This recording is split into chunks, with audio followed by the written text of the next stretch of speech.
এখানে আমি মাছ রান্না করেছি, পটল দিয়ে ঝোল। কিভাবে আমি রান্না করলাম, পটলটা কিভাবে মাছের মতো তৈরি করলাম, ঠিক আছে? তো দেখতে থাকেন আমি কিভাবে পটল দিয়ে মাছ রান্না করলাম। আসসালামু আলাইকুম। এখানে আমি মাছ নিয়েছি, 4 পিস আছে। এখানে পটল, এখানে 3টে পেঁয়াজগুলো কেটে নেব। পটলগুলো মানে খোসা ছাড়িয়ে নেব। মাছগুলো ধুয়ে পরিষ্কার করে নিয়েছি, ঠিক আছে? তো পটলগুলো ছোকা ছাড়িয়ে নিয়েছি, পেঁয়াজগুলো কুচি করে নিয়েছি। এবার মশলা না, লবণ হলুদ মাখিয়ে নেব।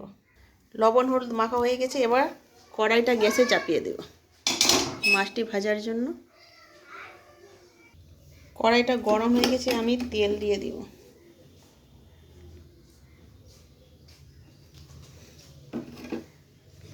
তেলটা গরম হয়ে গেছে, চারপাশে একটু লাগিয়ে নেব কড়াইয়ে। এবার মাছগুলো দিয়ে দিব। মাছগুলো দেওয়া হয়ে গেছে, এবার ভেজে নেব। মাছগুলো উল্টে দিব।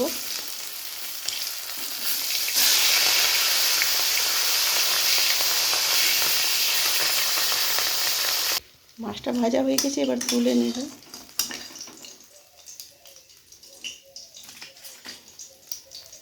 তুলে নিয়েছি, এবার পটলগুলো ভেজে নেব।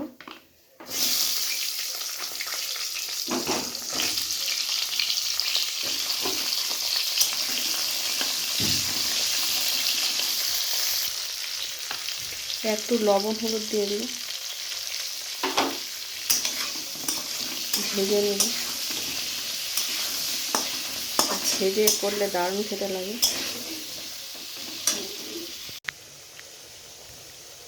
দেখো আমি উল্টে দিয়েছি, পটলটা মাছের মতো করে ভেজে নেব।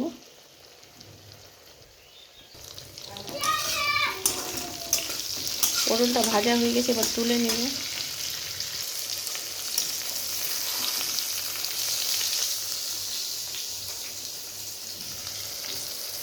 তুলে নিয়েছি, এবার তেল দিয়ে দিয়েছি। এবার পেঁয়াজগুলো দিয়ে দিব।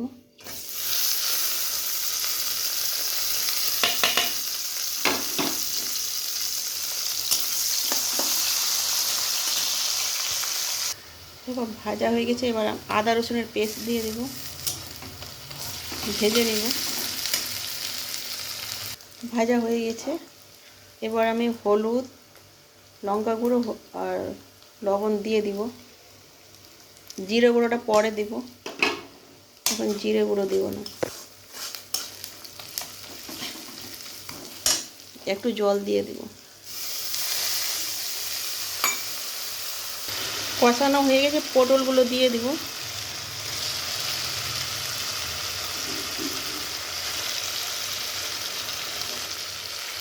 পটলকে দিয়ে কষিয়ে নেব।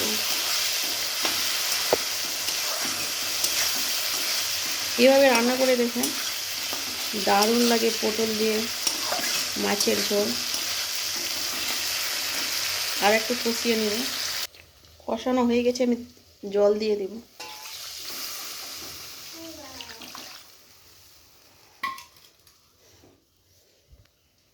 ঢেকে দেব।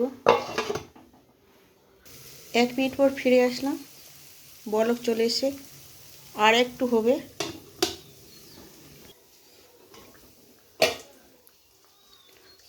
এবার জিরে গুঁড়োটা দিয়ে দিব।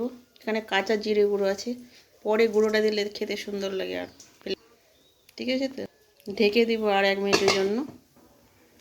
1 মিনিট পর আবার ফিরে আসলাম। এবার মাছগুলো দিয়ে দিব আমি।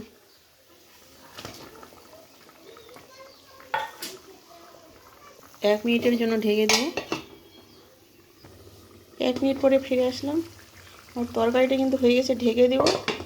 গ্যাসটাকে বন্ধ করে দেব। দেখেন তরকারিটার কালারটা কীরকম এসছে, দারুণ দেখতে কিন্তু হয়েছে, খেতেও কিন্তু দারুণ লাগবে। এভাবে রান্না করে দেখবেন আমার মতো, পটল দিয়ে মাছের ঝোল খুব ভালো। এখানে ভিডিওটা শেষ করলাম। আল্লাহ হাফেজ।